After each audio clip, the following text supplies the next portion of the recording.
Hi. Can you all hear me? Great. Well, welcome everyone. Um, I'd like to welcome you to. Oh, great, excellent. I just saw a few people pop up and say yes, they can hear me. Excellent. Um, well, welcome to our panel on careers in opposition research. I'm Sarah Bruno. I am the chief of staff at an organization called Accountable.us. And I'm joined today by some of my colleagues who also are at accountable.us. And we're going to talk to you about our organization, but also just careers in opposition research in general. So first, if you can, and while we're introducing ourselves, if those of you who are tuning in can just put in the chat um, what you, why did you choose to come to our panel, and what do you kind of hope to get out of this and learn? We'd love to be able to kind of address that. We are we're going to take questions. We're going to leave plenty of time for questions at the end. So if you have them, you can certainly either put them in the chat and uh, we'll get to them when we have a break in the action or at the very end of the conversation, or you can wait until the end and put them in the chat then. But we definitely will leave some time to answer questions about our own careers or anything you want to know. So great. So I will just kind of kick it off and then turn it over to um, my three colleagues to introduce themselves. But again, my name is Sarah Bruno. I am the chief of staff and accountable, which means that I pretty much do. Um, I handle a lot of the kind of HR operations, finance, the sort of behind the scenes stuff. And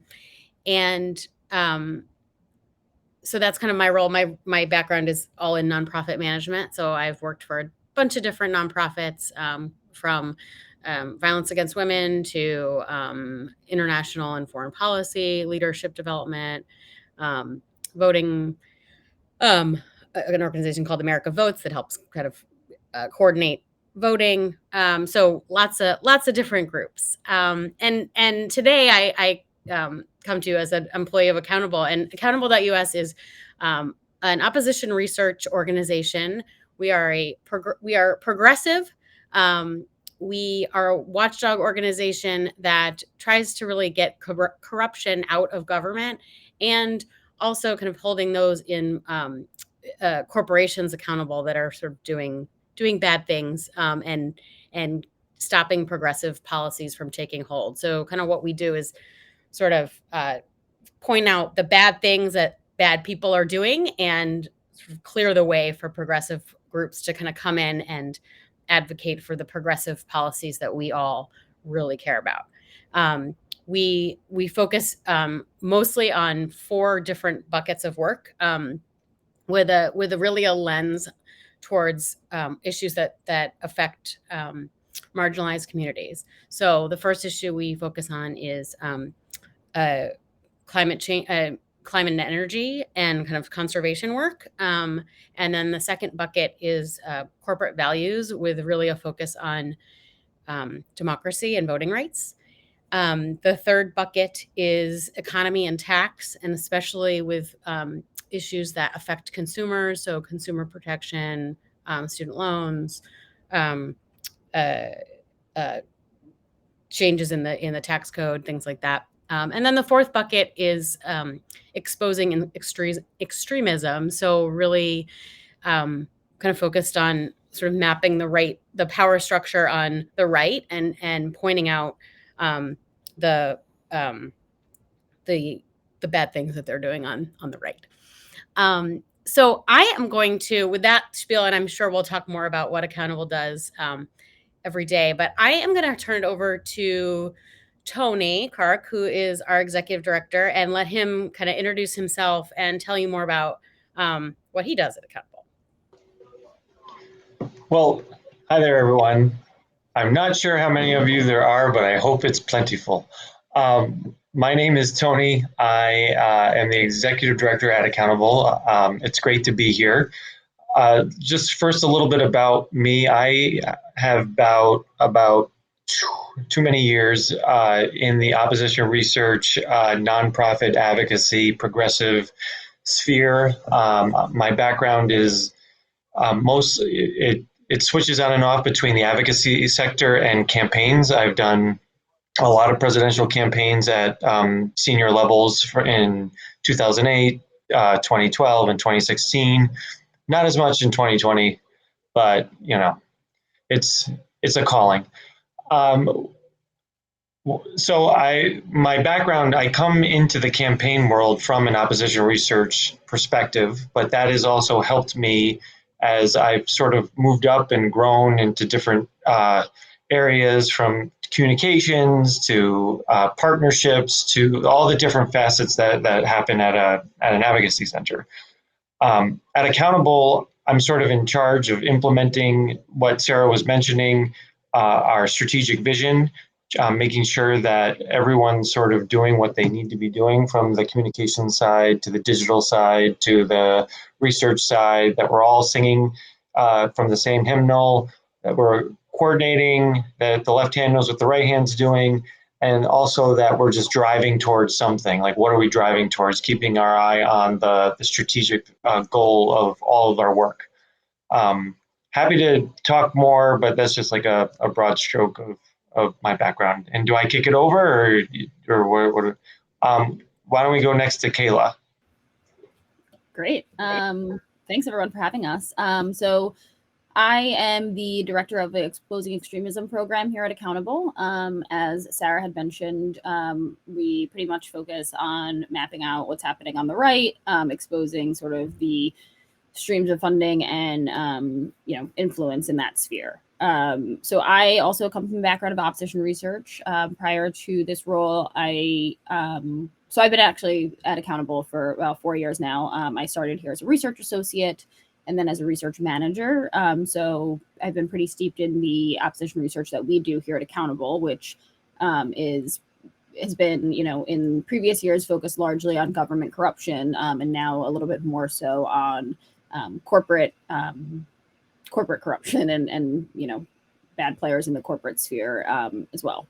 So that's sort of my role at Accountable. Prior to joining Accountable, I worked as a researcher in the Democratic National Committee and on campaigns as well. So I've done a few different types of research here and there, but that's sort of where I'm coming from on this. And I'll kick it over to Britt. Thanks, Kayla. Thank you, everybody, for joining us. Super excited to talk a little bit specifically on the comm side of opposition research and what we do at Accountable. So I've been with Accountable for, it'll be 2 years in May. Before that, I was a 2020 grad. So if there are any 2020 grads out there, would love to talk a little bit about that too. I went to school at American University in DC. And while I was at AU, I did the basic DC internship grind. I was with Emily's List, the Center for American Progress, Senator Blumenthal and Murphy's office, and then an internship with NPR to get the journalistic side. So at Accountable, I'm the press secretary here. And my main job, I would say, is to bring all this great research to light through talking to reporters, whether that's through press releases or reporter notes, and then also working a lot with our digital team to get our research out on Twitter and Facebook and our channels on there. So excited to talk a little bit about pitching and releases and what it looks like to convert a very long research project into a press release. So with that, I'll toss it over to Sarah. Great. Thanks, all. So I wonder if we can talk a little bit more sort of in the weeds on opposition research. Like, what is it? How do we do it? What does it tell us? What are some of the things that we find out, and sort of how we then translate that into both, Britt, what you would use in the press, and also, what does that lead to in terms of, like, are we sort of laddering up to policy change? Like, what's the point of all of this research? So I don't know who wants to. Tony, I don't know if you want to kind of kick us off, maybe. As the elder, sure. I would say this is how I describe opposition research, because I think if you watch, TV shows about campaigns or something, there's always like this like dark arts, this like really like sneaky person, and that they always attribute to, like the research people. Like that to me is not what opposition research is. Opposition research is basically using every publicly available tool, information out there to sort of define yourself and your opponent. So you're never going to. Very seldom in my career have I found one piece of research that's been like a game changer. Like the race is over because we found this one nugget. Normally, what you are doing is you're helping the rest of the campaign build a narrative, put some meat on the bones of what that narrative is, and just get the facts. Like it's a very fact-based department. It's about how you're presenting information and what you're presenting, particularly on campaigns. But I would say here at Accountable,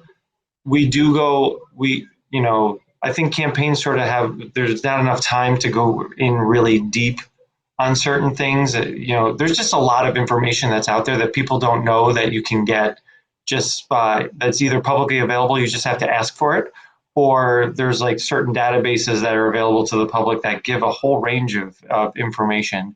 If you're doing a candidate, which we don't at Accountable, you're looking at what are their financial interests, who are they getting, who's donating to their campaigns, what votes have they taken, where are they going on trips, who's paid for them, what did they used to run a business, how was that business run, were there any complaints, were there any lawsuits? Like there's just a whole range of ways to say I might have connection issues, so I might be going in and out. But at Accountable, what we're trying to do is surface that information for the broader narrative that's going on. So that requires us sort of digging in a little bit deeper. And I think Kayla could probably speak to a little bit about just like that extra layer of what's going on, but it's all the same. It's the same sort of frame. It's the same reference of how you're approaching the work.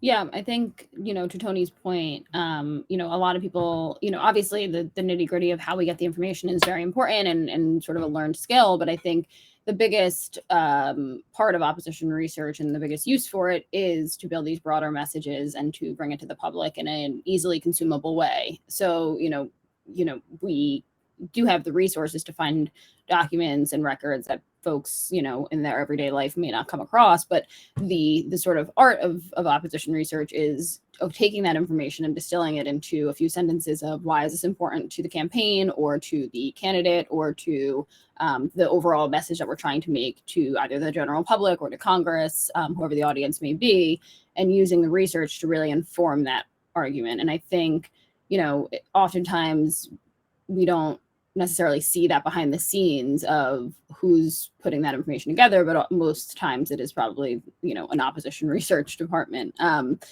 I'm seeing in the chat, someone saying sort of like opposition research seems like a great entryway into politics. And I have to agree. I think, that's how I got my start in politics, other than field organizing, which I think is probably a relatable experience for many. But, the first sort of desk job that I had was in opposition research. And I think it was really a great foray for me, at least, into politics, because it gives you the opportunity, as Tony said, like you're poring over a lot of documents, you're poring over a lot of information, and you're trying to distill it into more concise narrative.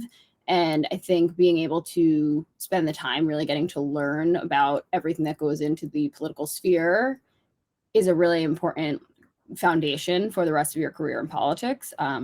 So I would have to sort of echo what was said there in the chat. And so, I think taking that research, building it into this narrative is, really important. And then that's sort of where the handoff happens to the comms or policy sides of things. So I think Britt can talk more to this, but sort of, once we complete research and get it together, based on whatever our goal is, the audience for that research could vary. So sometimes the research could be sent to, congressional staff if we want to see something, brought up in a congressional hearing.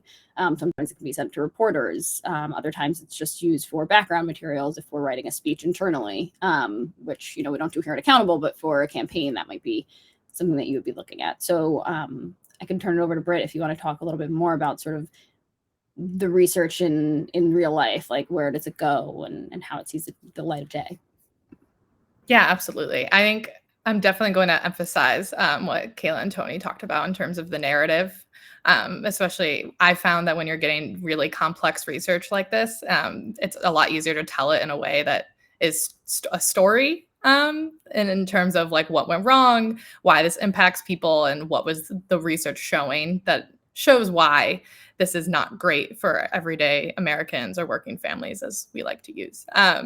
So I think especially when you're working with reporters like I do, it's also difficult because they're coming in with preconceived notions. And at the end of the day, it's difficult to see it always from their perspective in terms of how this works into their story and what story that the reporter is trying to tell versus the story that us at Accountable is trying to tell. So it's really important to make sure that across all channels and research and comms and digital that we're very clear on what the research is saying and how that is going to undermine our targets and make sure that progressive policies make way, is what I would add. I saw some Ed in the chat talks about the Southern Poverty Law Center. Like so we are part of like the progressive, and we're just part of the Progressive Coalition.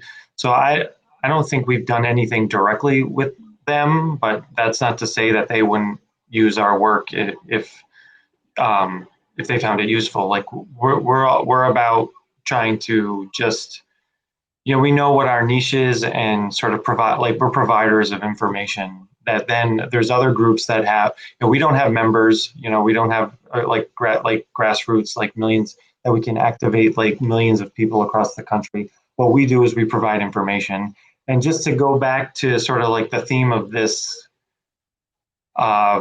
discussion, what good opposition research is trying to do is, one, you're trying to define your opponent before they define themselves, and define yourself before your opponent can define you. But in terms of defining your opponent, that means you try to undermine them as a credible person or thing.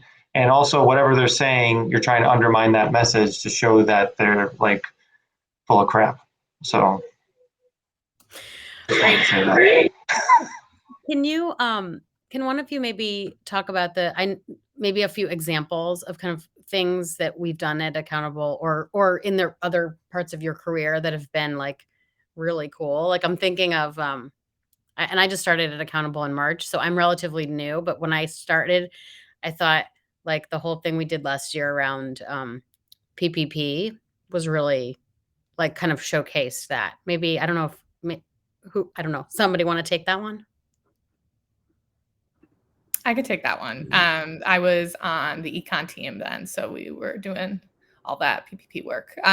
So yeah, the Paycheck Protection Program was started with the Trump administration, and we did some incredible research, basically showing that this program that was meant for small businesses and mom and pop shops was actually a lot of money was being bailed out to big corporations and big businesses rather than the small mom and pops that the program was intended to do. So we came up with a corporate bailout tracker where anybody could go on our website and search a business or look into or search their zip code and look into the different corporations or businesses in that area that received PPP funding, along with how much funding they got.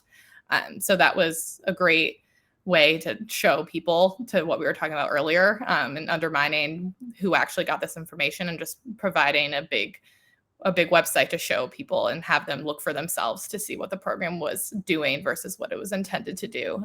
We also did a lot of research and analysis of the money itself and found that I don't remember the exact number, but a lot of marginalized communities were missing out on the PPP money. So that was also a big chunk of our research. So that was definitely a great project I was proud to be a part of.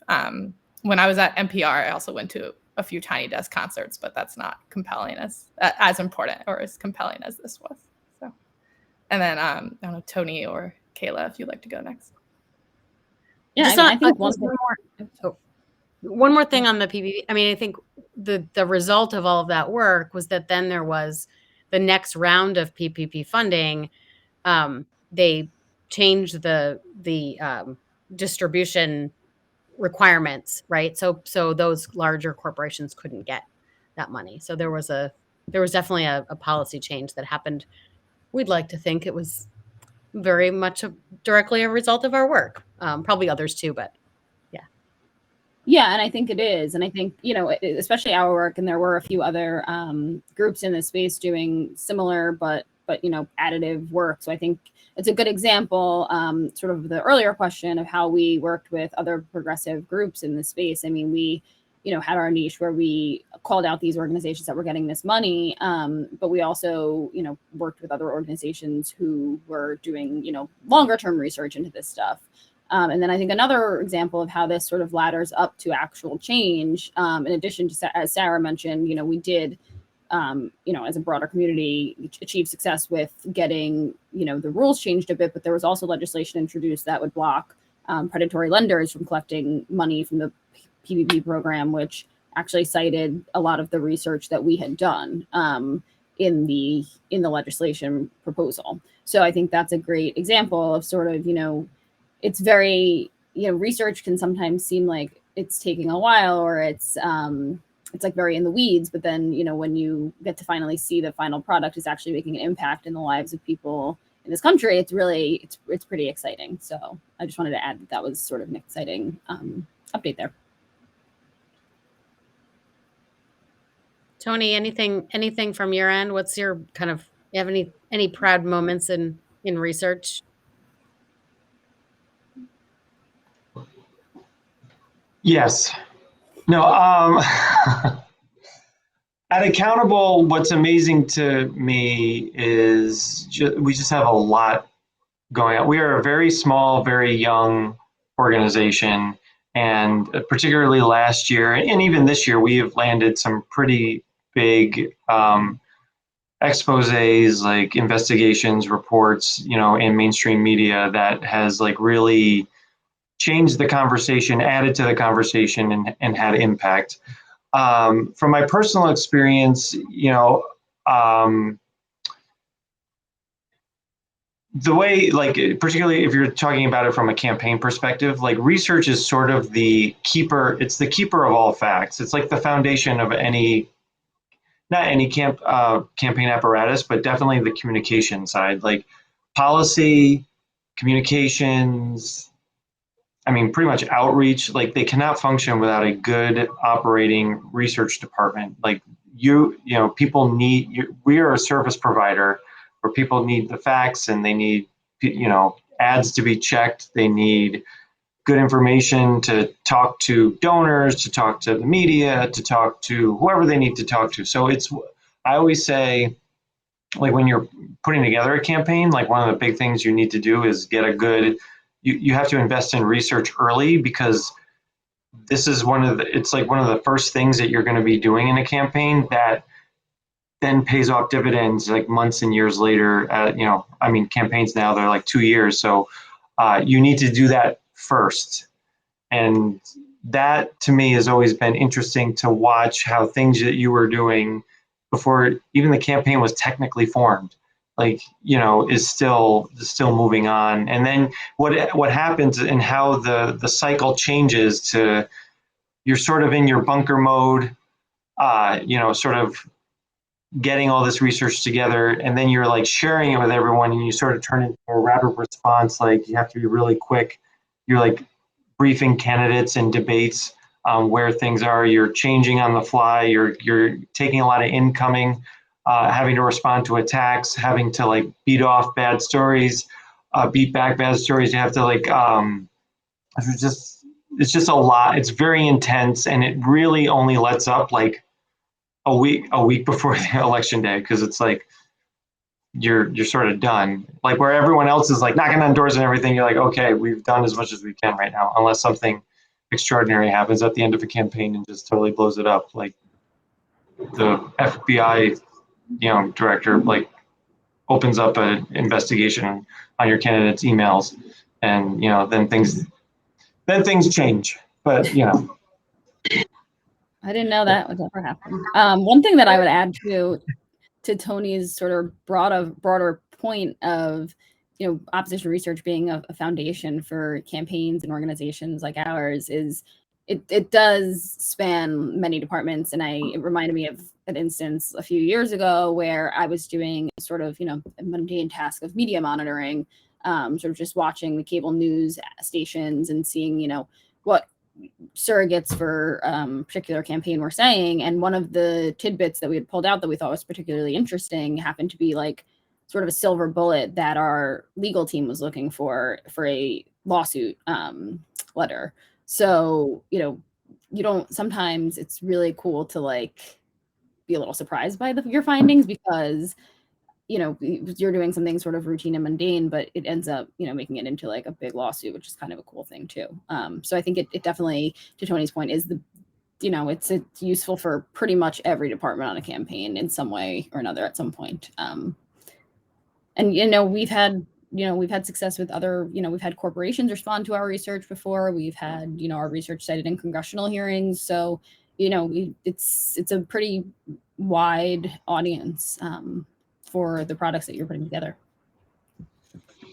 We also try to, sometimes another fun thing that happens is there's like the tactics that we use are not always like, just not that talking to reporters is boring, but sometimes we do other things. Like we had wasn't there like a mobile billboard that went like by a WNBA game or something like that? Am I remembering that right? That like, yeah, when we were doing it during the voting rights fights earlier this year. Yeah. Add on to that too, we do a ton of letters to Congress and to corporations. One of our big pushes earlier this year was with especially the Chamber of Commerce. And I forgot, it feels so long ago, but it was only a few months ago. I think it was in April. We wrote a letter to the Chamber of Commerce. I'm trying to remember the specifics of it, but it ended up being picked up by CNN, and there was a whole story on that alone that also Rachel Maddow covered on her show. So that's a good example, I think, too, of how we saw in a news article, like Kayla was talking about, in terms of media monitoring, and we decided to look into this a little more. We didn't exactly have research on it right away, so we kind of created our own narrative a little bit and pushed that out to the right person and reached quite a few people because of that. So just a tactic we've used in the past, too. Yeah, and that was that was like one of the first forays into sort of the voting rights space because I think, and correct me if I'm wrong, guys, but the New York, all these members of the U.S. Chamber of Commerce took out an ad in the New York Times, a full page ad that in support of voting rights and the Voting Rights Act that was headed through Congress. And at the same time, they were paying hundreds of thousands of dollars in dues and sitting on the board of the Chamber of Commerce, which was very staunchly against the Voting Rights Act. And so we sort of called out those companies for their hypocrisy, and then also called out the chamber for being, just assholes. So, so that's kind of an example of how we sort of, kind of threaded some different narratives together to create a campaign and kind of, called attention to that, what was going on. So, great. What, just a kind of general question about work, sort of opposition research, and then I want to move on to some of the like what can people do if they want to get into the field. But what do you like most about your job, and maybe what do you like least about your job? Kayla, can we start with you? Yeah. So I think what I like most about the job is that, and I'm sure I've alluded to this a little bit, is like having real world impact. I mean, you can say that about a lot of jobs in the advocacy space, but I think, being on, I guess right now I'm sort of on the programmatic side of things. So, running things from the beginning of the project to the end and sort of being able to see, an idea come to life and then also have impact on, our policy in our country is like or just even the conversation around policy in our country is a very rewarding part of the work that we do. And just broadening the conversation. It's nice to be able to, if a reporter writes on something, it gets inserted into the conversation one way or the other. So it's very cool to sort of see the work that you're doing reflected in that way. Least would be, I'm sure we've all seen the state of the world at the moment. Being responsible for thinking about that at all times and being always on and engaged in politics and sort of what's happening in current affairs, and having to really never take a break from that can be a little bit of a slog and a little bit daunting. I mean, I sort of envy my friends who don't work in the field sometimes and just log off for the day and stop thinking about work. And the work that we do affects our lives. It affects the people that we care about. It affects marginalized groups. So it's something that I think morally I am always thinking about. And so not being able to turn that off is probably the hardest part. But again, it's a little bit outweighed by the fact that the work that we do does get to be rewarding in a lot of ways. So yeah. Britt, how about you? Yeah, definitely echoing what Kayla said. I think my least and most favorite part is kind of the same, and that's working with reporters. I very much enjoy seeing the stories come to life and seeing and actually being able to see the headline and answer questions from my dad, who is just so very confused whenever our story comes out about our research.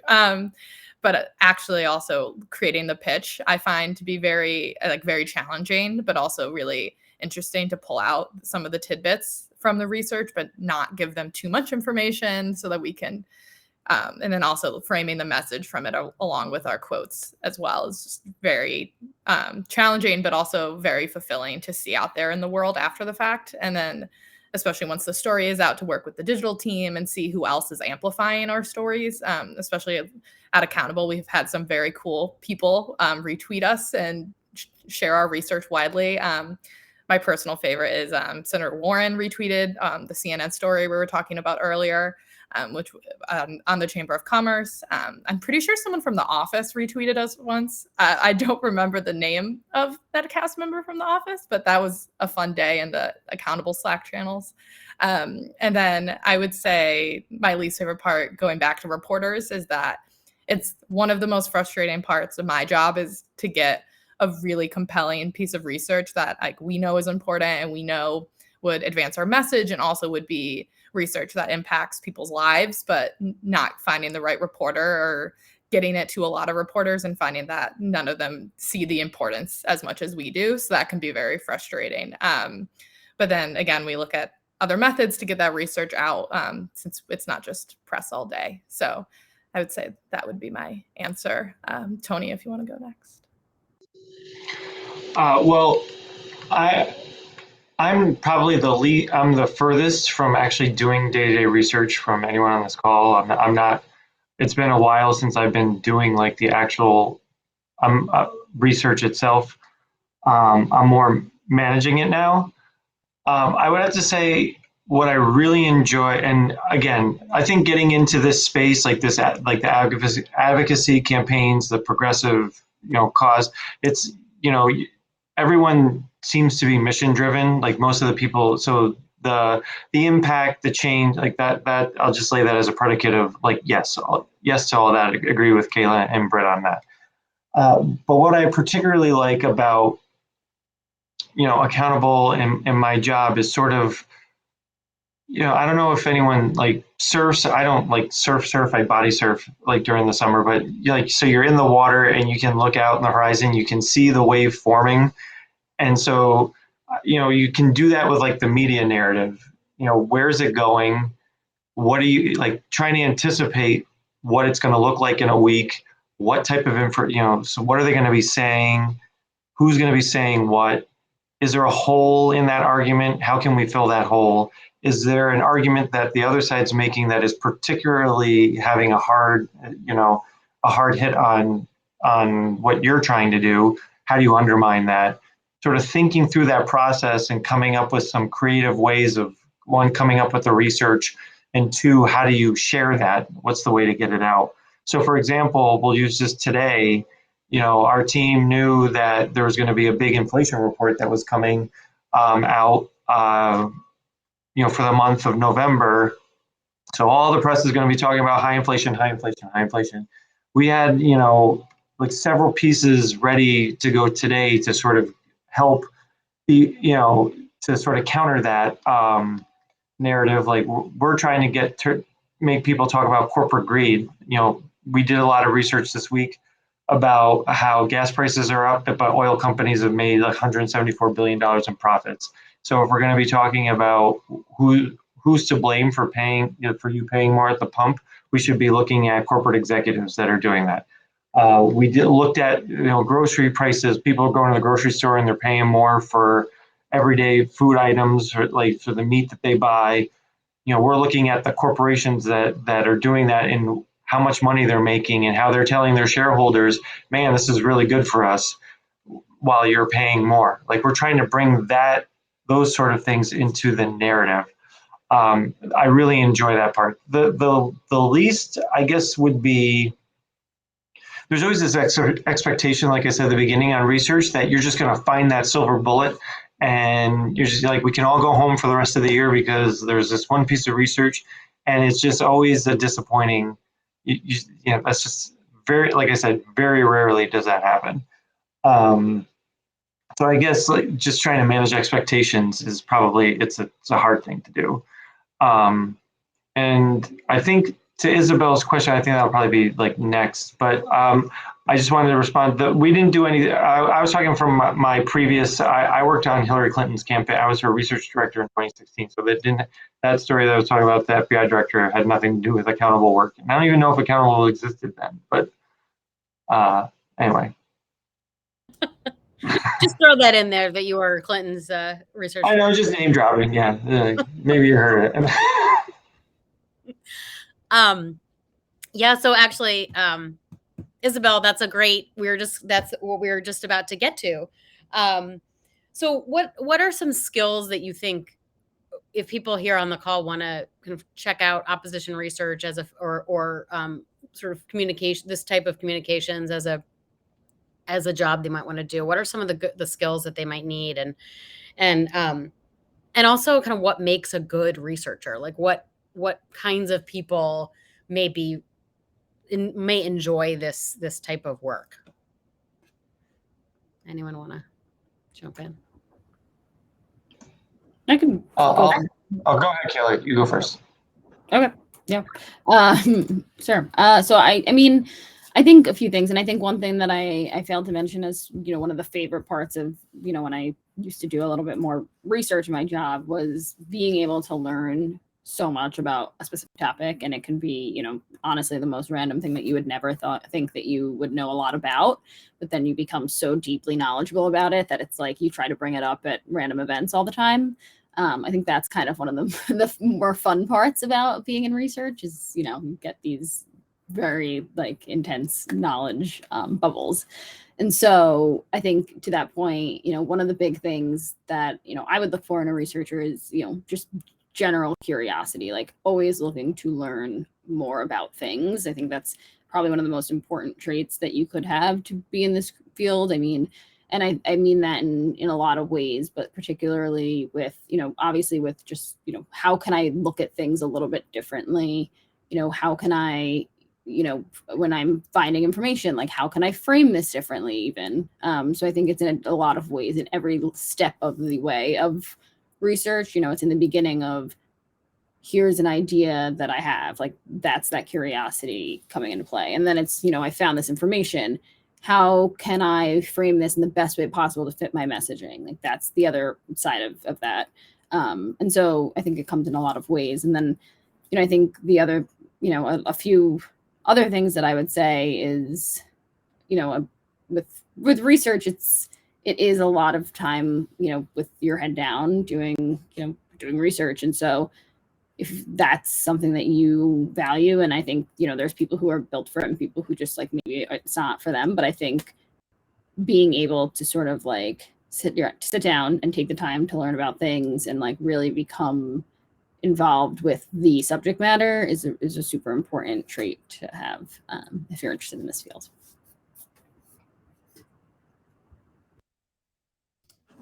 I would echo everything that Kayla just said, particularly the curiosity part, like in the sense of, yeah, where else can I look to, and what else haven't we thought about of where to look? And also on, I think the power of research, I think a lot of people, in the beginning will want to, put a little bit of spin on the ball, like when they're writing things up. And research, you really can't do that. It has to just sort of be just the facts, because it's like telephone. Like comms is going to read it and put their spin on it, and then sooner or later it's going to like end up not. So you have to keep it to where it is. Like you have to be honest about what you're showing versus what you're not showing, but how you are framing your document, your information, and what information you're putting in there to make that case, you're leading people to where you want them to go, but your voice is out of it. So I think being a good writer in that respect, knowing how to make an argument is like a really powerful tool, like what you really need to be a good researcher. So you have to just consume a ton of news. Like particularly if you're going to be working in an organization that's dealing with like the rapid response day to day, you just have to be on top of everything. But it is also the case like that you could just be going really deep into a certain subject area and just uncovering like, subsections of laws that passed 50 years ago, things like that. I would also say just your ability to adapt, like these skills for research, like you don't have to be a healthcare expert to do some healthcare research, but you do sort of need to know how to pick it up and like how you can sort of absorb like the basics pretty quickly. So I would say those are probably like the biggest things and writing, organization, like all, and general competence, and you can be a good researcher. I can't Right, speak what to about the on research. the comm side? Yeah. Yeah, I can speak to more rapid response on the comm side because I think that like directly relates to the campaign world too. And I think definitely time management is super important. And then also, especially for comms, an example I can think of is I could be working on 2 releases and a press list, but if I get a reporter email, all of that is no longer as much a priority as that reporter email might be. Or having an understanding of the priorities of the organization and knowing what takes precedent over other items. So I think that's definitely important on a rapid response level. I also want to touch a little bit to what Tony was saying about comms framing something, and then everything that I write after I write it, research looks at it to make sure that from a fact check perspective, like we're good to go. And for me, it's really important to use critical thinking and being very focused and like detail oriented to make sure that there's not going to be anything unnecessary in my release that takes longer for the research team to fact check something, especially if it's in a rapid response capacity. We want to get it out as soon as possible. So just being very meticulous about the details and having an understanding of being able to spin it and frame it in our way, but also without blurring the lines and making sure that factually it's correct. So I would say that's pretty important for a comms person anyway, and rapid response or in opposition research.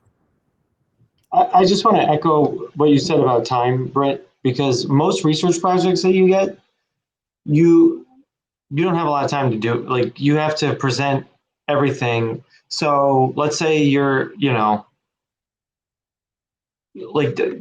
doing something on the Trump administration. It's an entire administration that you have to go through. So it's like, oh, we need it in 3 weeks.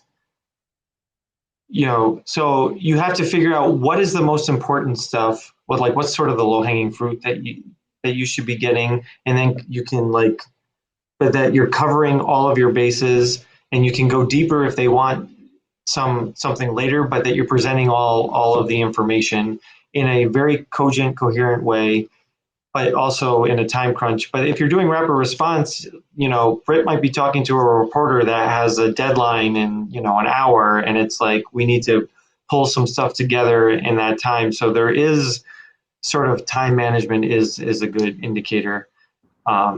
not it's a good like figuring that out. But that is an acquired skill. I don't think you sort of go in knowing that, because it's very overwhelming.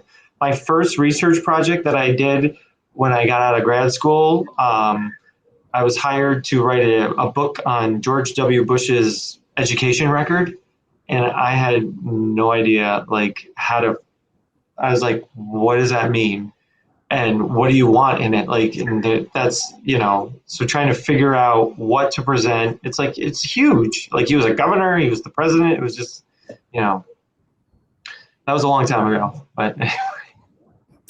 And one thing I would add, to sort of put a finer point on something Tony mentioned earlier, which is, consuming a lot of news. I think that's such an important part of, obviously being a researcher, but also just any job in the progressive sphere. Like, when I've hired in the past, like, I am always looking at people who are on top of what's happening in the world, because I think it's such an important skill, like, especially with, the way that we're in a 24-hour news cycle nowadays, being in the know on what's happening, what's in the news, what's going on in Congress, like, knowing about those things is super important for, I think, being able to respond accurately and quickly to things that might come up for either your organization or your campaign, whatever it might be.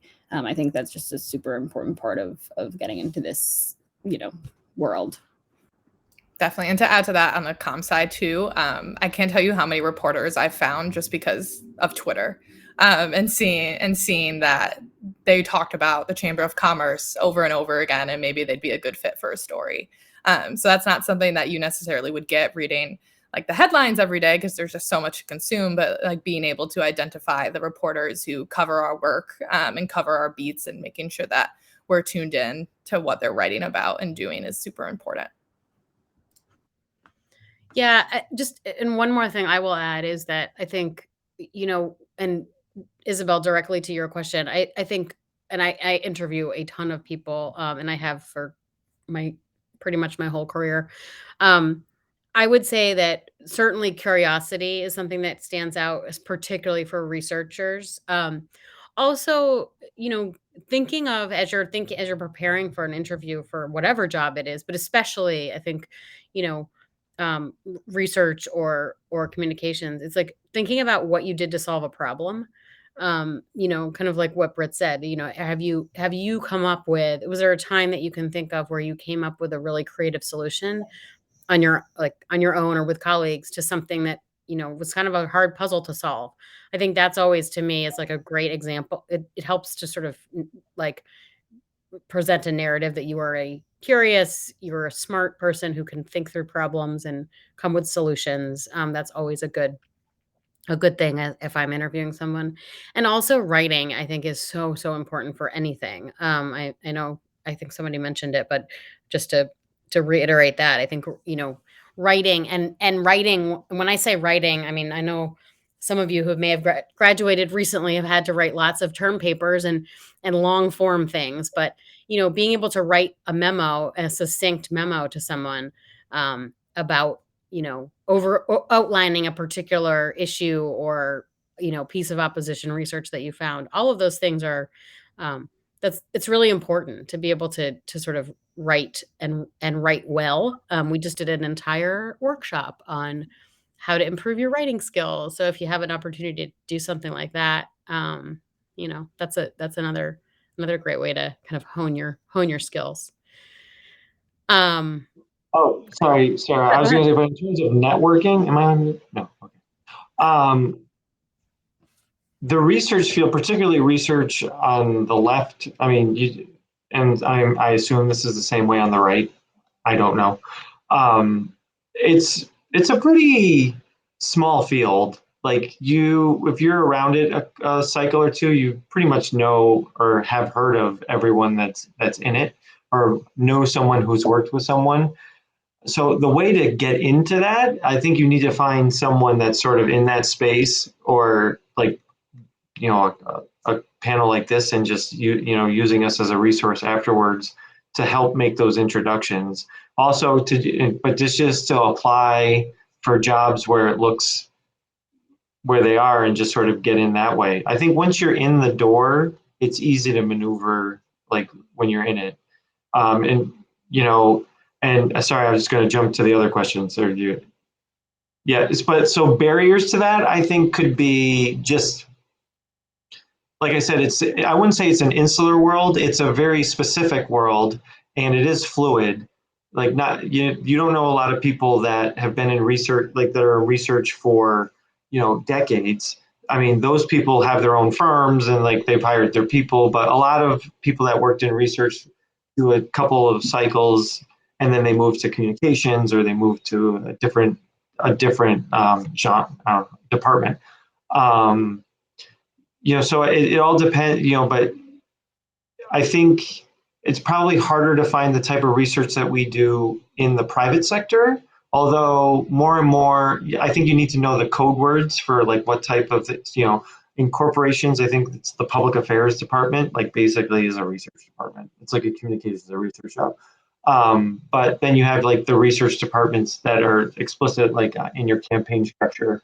And I think you want to look at like some of the 501c4s that do a little bit of campaign work, but like issue campaign, they're going to probably have the research that we do. I think that's a big misconception when you come into this field. That's what I had, like what opposition research is. It's not like writing your term papers or writing like if something that you're going to see at Brookings. It's a very specific type of document that probably isn't for public consumption. It's more to inform other departments of how to go. But I don't know if I answered everyone's questions, but I just wanted to address them a little bit. I will just add, just to Jonathan's question. I think we certainly hire people without political experience in our research positions. I mean, I actually think sometimes, like Tony said, it's a small world, and so we are actively trying to find people who can sort of add other perspectives and skills to our shop. So, I definitely encourage you to check out, some of the jobs we have posted on our site, and that's actually a perfect segue. And we're happy to take questions, like just keep conversation going and take more questions. And yes, we'll happily share our contact information. But I will just say, and you can think of your questions, but we are hiring for a lot of positions right now. We are going to be posting even more next week. We are always hiring for research associates. It's sort of like a kind of a it's a I'm not going to say a high turnover position, but people don't tend to stay in that job for a super long time. So we're always sort of looking for more people. And also we just launched a fellowship. So for those of you who are recent grads, that might be probably most appropriate, or sort of, kind of in a non-traditional setting where you can kind of be able to do a 6-month stint somewhere. But I don't know, Britt, do you want to tell more about that since you're kind of heading up that? Yeah, definitely. Yeah. So recent grads or not graduates as well, or where it's the fellowship program is a taste of comms, digital, and research. So it's a 6-month program, and you'll spend 3 months with the comms and digital team, and then another 3 months with the research team. So what that looks like is shadowing a member of each department and getting a taste of the day-to-day of what it looks like, and actually also taking on research projects and communication projects on your own throughout that entire 6 months. So we're looking for 2 fellows. One fellow will be working with the Exposing Extremism and environment team, and then the other fellow will be working with the econ team and the corporate values and democracy team. So we're excited to talk about it too some more if anyone has any questions about the fellowship program in particular, but we're excited because we think it's a good way for folks who aren't necessarily sure if they're 100% into the political space or into the opposition research space to see if it's a good fit for you, and then also see which part of opposition research interests you the most. So very And excited. they're paid fellowships. So yes. And there'll also be some networking opportunities in that too. And that if the fellows are remote, which is also an option, we'll bring you down to DC to meet the team and also attend some networking events and gain some connections that way. Yes, and we will be at the career fair. Sorry, my dog is.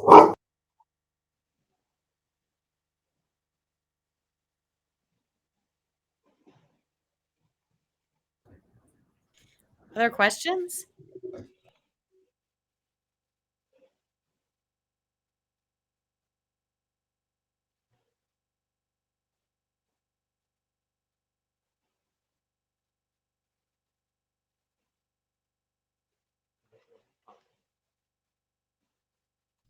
You're like our researchers on staff, so quiet.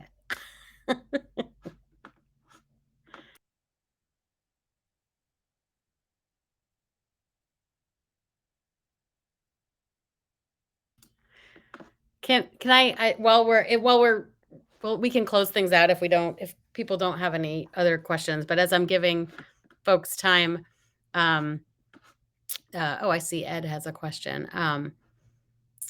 So how does your organization start to focus on issues? So that's a really good question. I mean, a lot of it is um, based on some of it is based on the funding we get.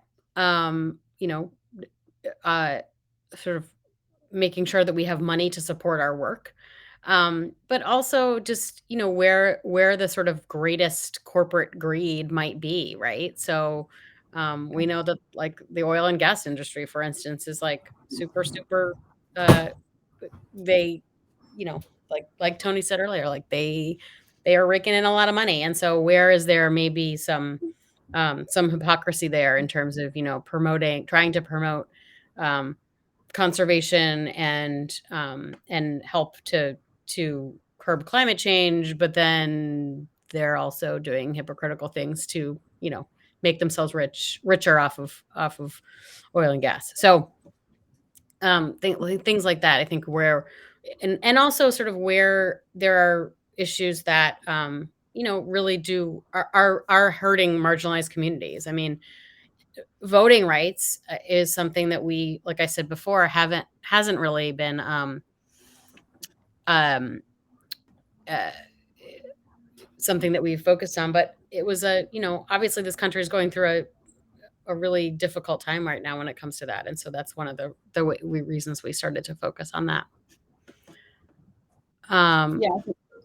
Yeah, Go I just ahead. wanted to add one thing there. Like just an example of sort of how we've recently done this. Early in 2020, we had a whole sort of plan to focus on, a lot of the things that were happening in the Trump administration. And then when COVID hit, we kind of decided to shift focus a little bit. And we focused, as mentioned earlier, primarily on the Paycheck Protection Program and other programs that were instated in the name of what was happening with the pandemic, but weren't really reflecting the values that they were espousing to, like helping communities that were most affected by the pandemic. They were, a lot of times helping corporate interests. So, sometimes it's just, what's happening in the world and what's important for us to respond to, and where do we see sort of gaps in the advocacy there, or where do we see gaps in the amount of information that's going out about things. And so I think, our organizational shift to a lot of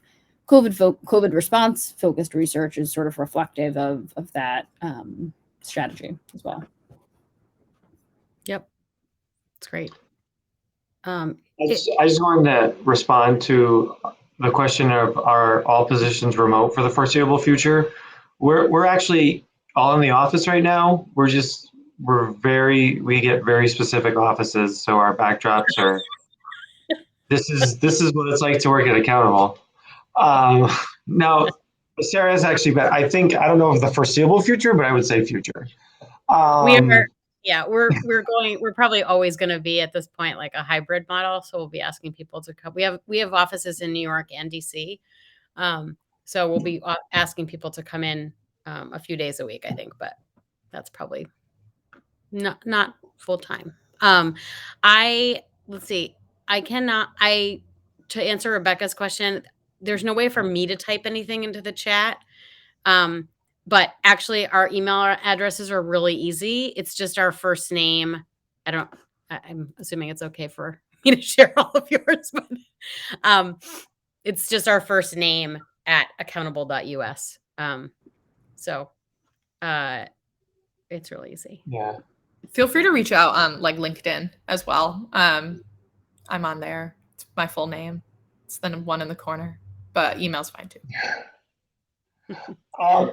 Peter asks, how has the field of opposition research changed over the past decade? I think how I would respond to that is there is just a lot more information that's available online than there was before.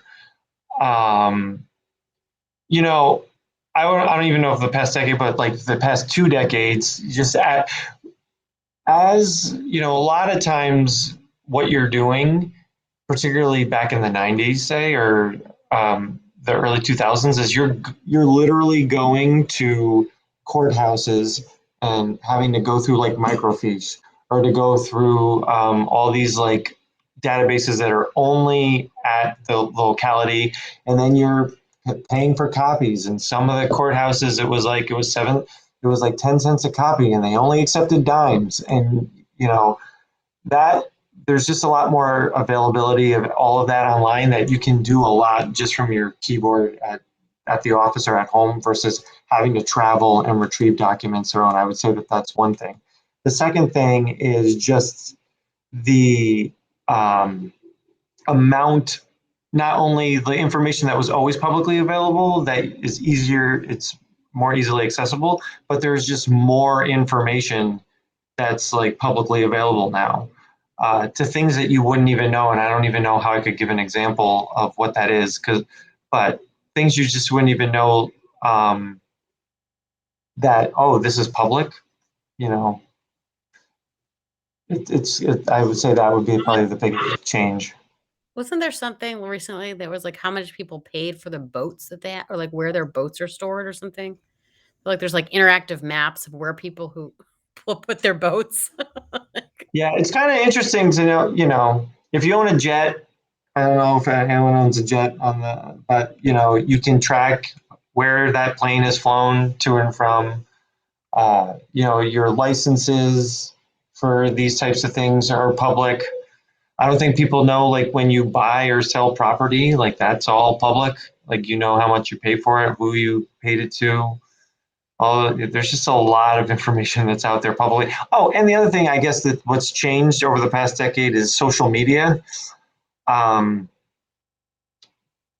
much people voluntarily put out on their own about themselves, that's totally public. It's out there that you can just, you know, that anyone can sort of search through and find. And that, I would say, is a good thing to note for career, because like I don't think we do this, but like, you know, I know people that go for jobs, and like people look and see what do they post, how do they interact on social media. Like that's a big thing. I'm sure you've all heard that before, but that's obviously a huge change. I see Alec says, do you go back and forth between campaigns and Oppo research? I'm not sure if you mean that as like with people. So accountable.us is a nonprofit, a 501c3 nonprofit. So we actually don't do anything related to campaigns. So that's when Tony said like he had worked on like that's sort of another position, and other groups or other like campaigns do their own Oppo research. So we don't work on campaigns, but I think in terms of individually, people switch back. Yes, people go work on a campaign, people come back and work at Accountable, then they might go to another campaign. So we actually have a lot of people who do that. So,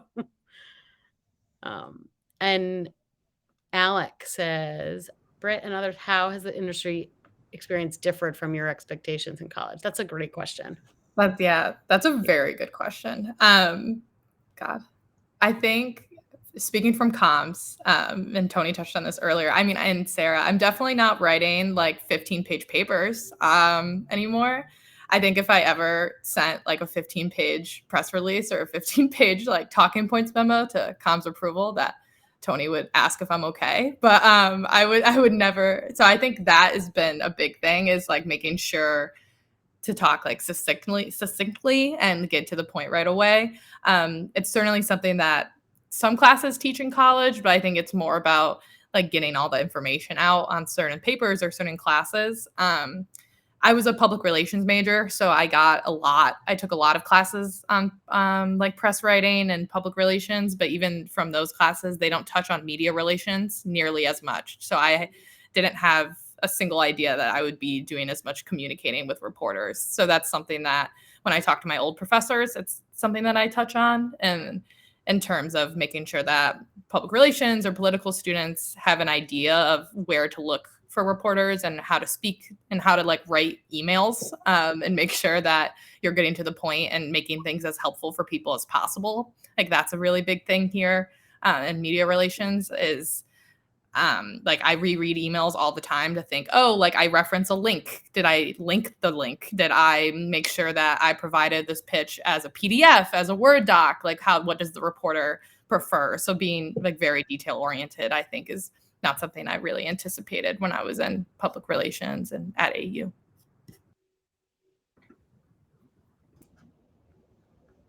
Anyone else think anything different than what they thought it was going to be? I had no idea about this field when I was in college. Me neither. I was a political science major, and like they were sort of teaching you sort of what American politics is supposed to be, and then you get into this field and what it really is, and the two aren't always aligned. Yeah, I would say, I think also being a political science major, like I always just assumed everything in politics was like political theory based, and that I'd be like a professor. And so, getting out and seeing that, this field, which again, I also didn't realize existed in college, was, and I think there's also, there are shows out there like West Wing and like House of Cards, and you get this idea in your head of what working in politics is like, and it's really, in some ways it is, it is reflective of like the high stakes of the job sometimes and the stress of it. But, it is just sort of like another job, and not like, like filled with like murder and like, all these crazy experiences that you see portrayed on television. But, I think, getting that expectation of like, this is a normal sort of job, but, it is high stakes. So. I'd also really quickly add, and Tony mentioned this earlier, but I had no idea how small of a world it was. Like people really do, especially like going to college in DC, like everybody really knows everybody. So which helps with networking. But it also could not help for others if maybe they didn't make good relationships or, burn some bridges along the way. So that's something that I learned in college and have noticed here as well. That's just everybody knows everybody. So like always remember that. My piece of advice to people, one, just you have to have a good, like, just be good at your job. But I'm not saying you have to be spectacular, but just have a general understanding of what you're doing. And then two, just be nice to people. And like, because that's 10 years goes by in a blink, and next thing you know, you're working with that person again, and then you pick up right where you left off. And even though it's been a whole decade or something like that, it's just because, particularly in this type of high pressure, high stakes, you're sort of put under this immense, microscope, and it's just sort of like you're in the bunker together, which creates a really strong bond with people. And then this is particular for campaigns. And then the election happens and everyone goes on to their next jobs. But that relationship was like baptism under fire. So but then you're doing it, everyone's doing it again, but you never forget the people that you worked with in the beginning. And then it somehow will all come full circle some way, somehow. So that's one thing I've learned. I think that's true for a lot of jobs. And I mean, I have found that particularly in DC, that like it's just such a small world for in DC in general. I think is just, you know, I run into the people I never thought it is. The people I never thought I'd work with again. I'm like, oh, you again. So I think just keep in mind that, like Tony said, always be nice to people, because you never know when it's going to be. As my mother used to say, you catch more flies with honey than you do with vinegar. So, Isabella, you had we actually only focus on domestic issues, pretty much. I mean, sometimes there's like, you know, there may be like some tangential thing that's happening that like a piece of research has taken us into a little bit of an international realm, but the issues we focus on are domestic. Yeah. And I think we have to wrap up. So again, thank you all for joining us. I hope we shed some light on this fun field.